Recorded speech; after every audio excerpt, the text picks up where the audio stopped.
What's really happening in the Middle East? Let's dive into the complex relationships between the USA, Israel, and Iran. USA, Israel, Iran. First, quick history to set the map. USA-Iran relations flipped in 1979 with the Islamic Revolution and the hostage crisis. Decades of sanctions followed. There was a brief thaw with the nuclear deal, the JCPOA, designed to cap Iran's nuclear program for sanctions relief.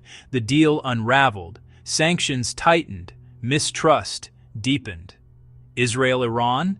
That's ideological and strategic. Iran backs armed groups opposed to Israel.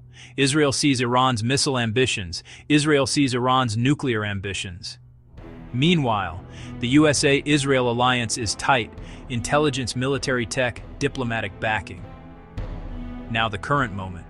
On February 28, 2026, the US and Israel launched joint airstrikes inside Iran, killing the country's supreme leader and other officials openly aiming at regime change.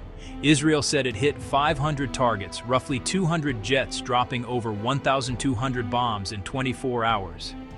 Iran fired back with waves of missiles, drones at Israel at bases across the region where US forces operate.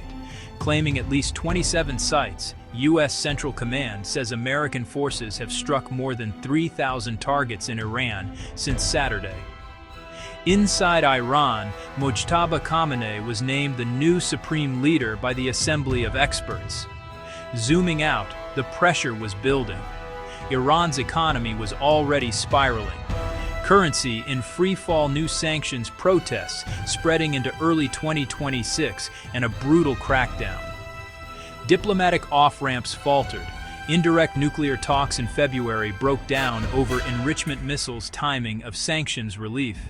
Even the White House signaled it wasn't thrilled with the talks. Regionally, the war spread fast. Hezbollah fired rockets into northern Israel in revenge, prompting heavy Israeli strikes on Beirut, prompting heavy Israeli strikes on southern Lebanon. A British base in Cyprus was targeted. The Strait of Hormuz, choke point for global energy, has been effectively shut, sending oil prices up and Asian markets down.